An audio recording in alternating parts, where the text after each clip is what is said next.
Hello students, welcome to ePathshala. I am Amitabh Dwivedi, Associate Professor of Public Administration in DAV College, Chandigarh. The Office of Comptroller and Auditor General is considered to be one of the most important offices in a democracy. This is because the work of executive and legislature is not segregated properly, and even though legislature is considered to be supreme, yet the executive, because of its majority in the parliament, makes the legislature dance to its tune. Moreover, the presence of whips do not allow the legislators to speak their mind. In such circumstance, the office of Comptroller and Auditor General assumes importance, and it is because of its role that he is called the friend, philosopher and guide of Parliament. In the present module, we are going to learn about the Office of Comptroller and Auditor General of India along with its functions and role. The main objectives behind this module is to study the historical perspective of the Office of CAG, to understand its powers and functions, and to evaluate the significance of the office.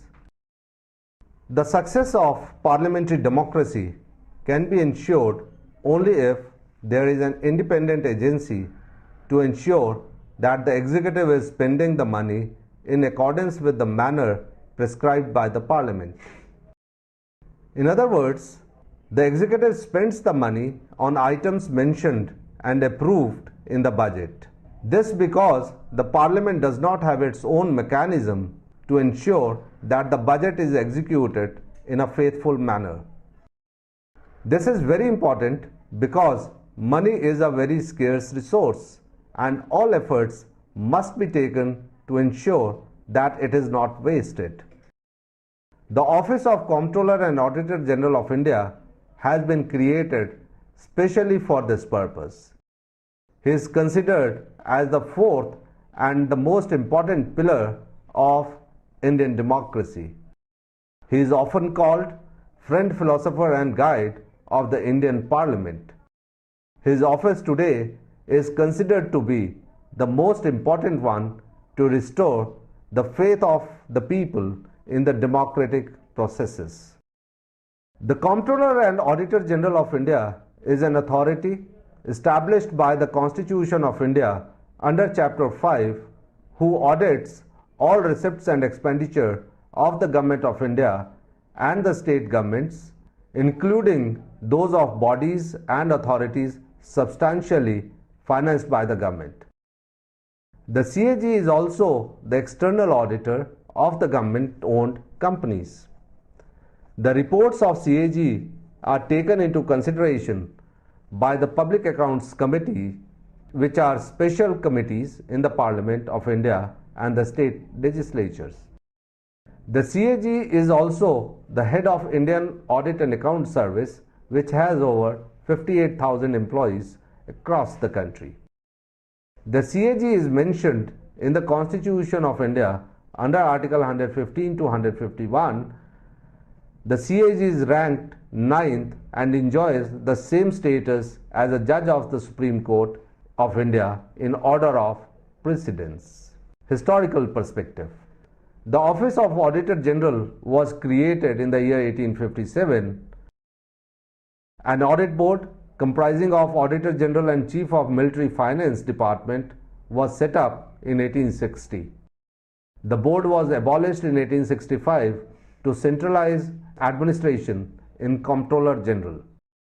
In 1882, the Comptroller General redesignated as Comptroller and Auditor General and assigned supervision of accounting system and appropriation audit. The institution of CAGI took its present shape after the Government of India Act 1919, in which the Auditor General was made an independent authority and given statutory recognition.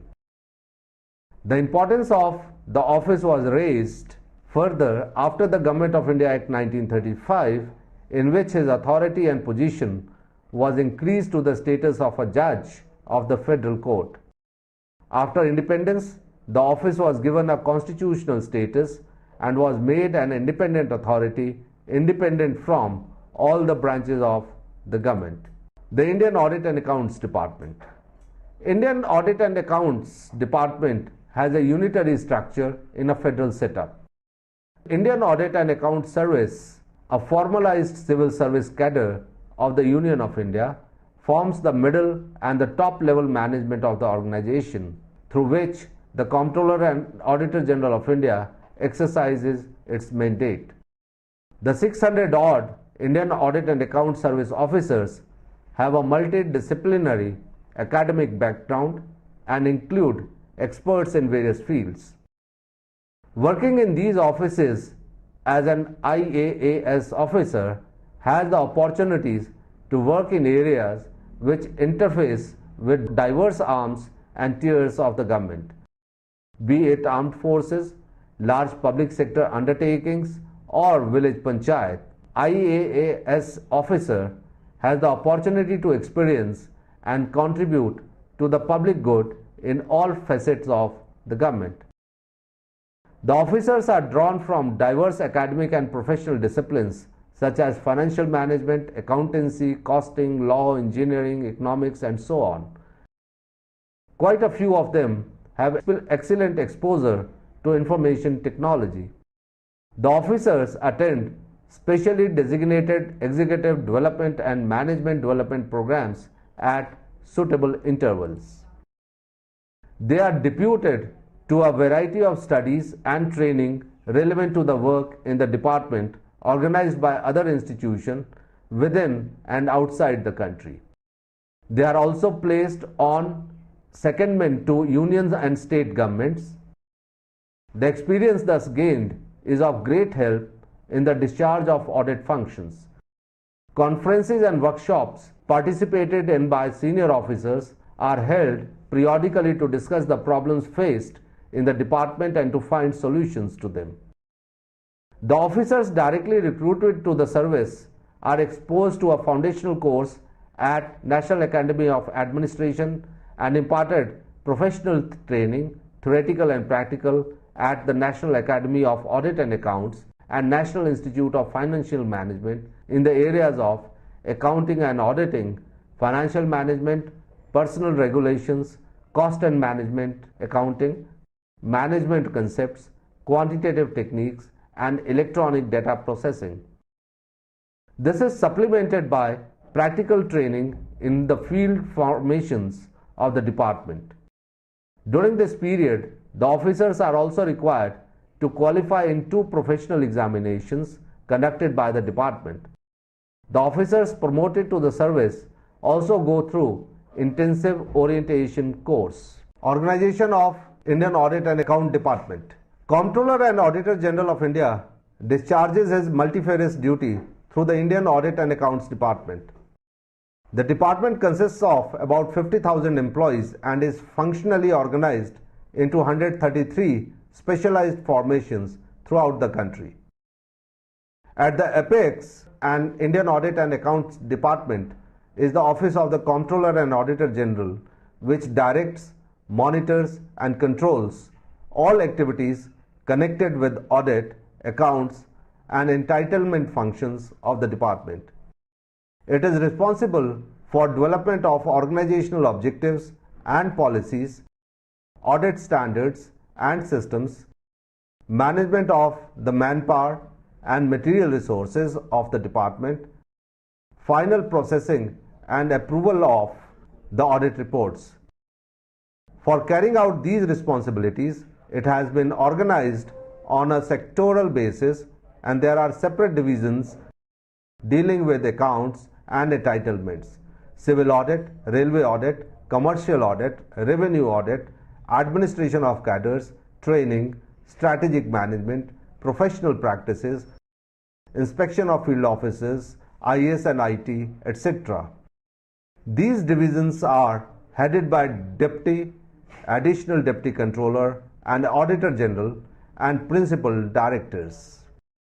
The offices of Accountant General Audit are responsible for audit of all receipts and expenditure of the provincial governments and audit of provincial government companies, corporations and autonomous bodies. Office of the Principal Directors of Audit are responsible for audit of the activities of the federal government, including civil ministries and departments, overseas establishments, defense, Indian Railways, federal public undertakings, post and telecommunications. Offices of the Accountant General, Accounts and Entitlements handle the accounting and entitlement function of the provincial governments. The audit activities are divided into convenient groups headed by Deputy Accountants General, Senior Deputy Accountant General who report to the Accountant General. These officers are designated as Deputy Directors, Directors under the control of Principal Directors of Audit in respect of audit of federal government activities. The initial work of auditing as well as accounting and entitlement functions still remaining with the Comptroller and Auditor General is done in the various field formations of the organization by auditors, clerks and accountants under the guidance and supervision of Assistant Audit Officers and Assistant Accounts Officers, who are in turn supervised by Accounts Officer and or Audit Officers. Audit parties supervised by Audit Officers inspect the departmental offices and other organizations periodically and present inspection reports on their findings. To enhance audit skills and update domain knowledge of the officials, the training facilities of the department comprise of national level and regional level institutes. These include National Academy of Audit and Accounts, International Center for Information Systems and Audit, and newly set up International Center for Environment Audit and Sustainable Development. Appointment of CAG. The Comptroller and Auditor General of India is an authority established by Constitution of India under Part 5, Chapter 5. The CAG mentioned in the Constitution of India under Article 148 to 151. The CAG is ranked 9th and enjoys the same status as a judge of Supreme Court of India in order of precedence. According to Article 148 of the Indian Constitution, the CAG shall be appointed by the President on the same terms and conditions as that of the judge of the Supreme Court. Removal. The CAG shall only be removed from the office in like manner and on like grounds as judge of the Supreme Courts. Salary and allowances. He receives such salary and allowances as are prescribed by the Parliament by law from time to time. He is also entitled for a pension after retirement. The salary and allowances cannot be changed to his disadvantage during his tenure. Expenditure. All the expenditure of the office of CAGI shall be charged upon the Consolidated Fund of India. As such, these are passed without vote in the Parliament. Independence of the office or public restrictions. To secure the independence of this office and to ensure that it performs its functions without coming under any pressure, the Constitution has taken some extra steps. These are: number 1, he cannot take any employment under the government after his retirement.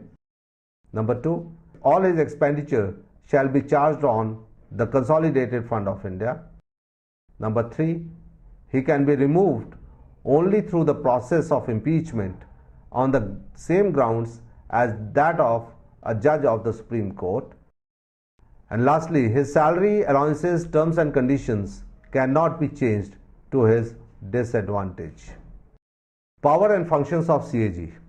According to Article 148 to 151, his powers and duties are as follows.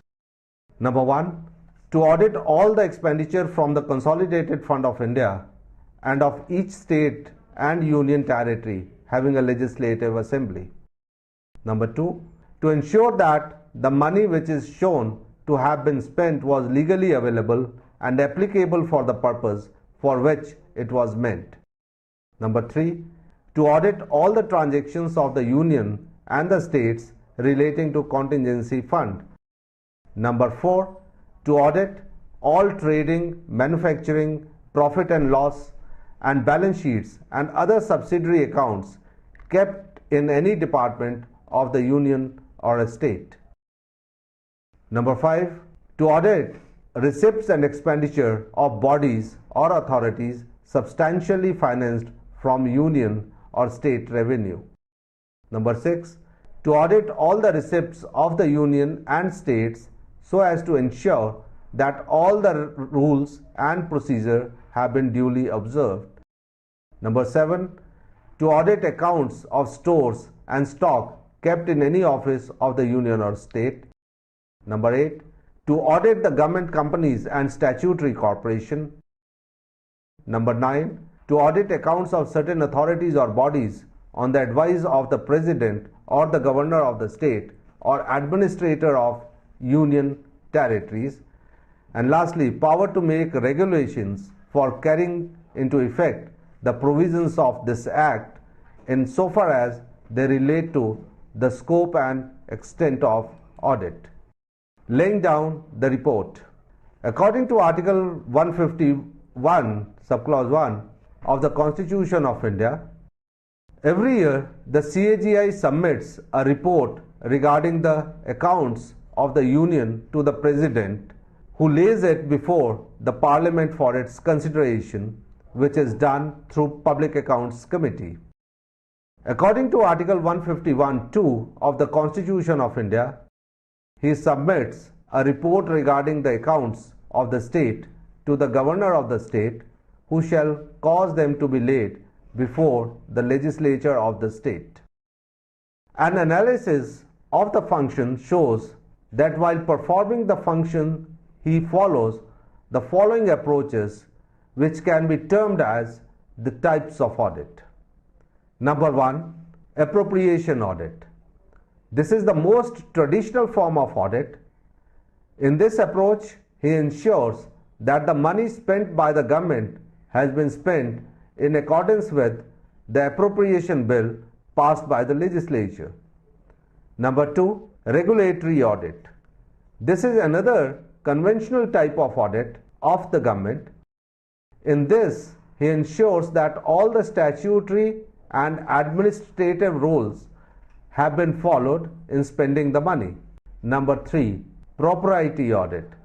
This is the most important of all the types. In this, he ensures that the money has been spent by the persons who has been authorized to spend it and that he has shown full wisdom, faithfulness and economy in spending of the funds. This is primarily done to protect the public interest in spending of public money. Efficiency audit. In this type, he tries to search for wastefulness, extravagant or fraudulent wastage of funds. Although the CAGI is one of the few institutions left in this country which have maintained their integrity, yet an analysis of its functioning reveals that it is not free from criticism.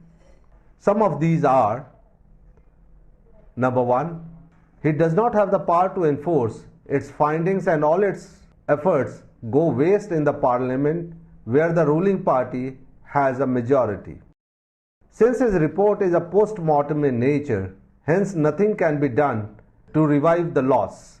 Even the court system permits the guilty to take legal recourse, which consumes a number of years. Due to this, people are not afraid of indulging in scams. Moreover, under the Indian laws, there is only provision of punishment, that too for a very short period of time, with no provision for recovery of finances. As a result, whatever financial loss has been incurred remains uncovered. All this makes the CAGI a toothless tiger.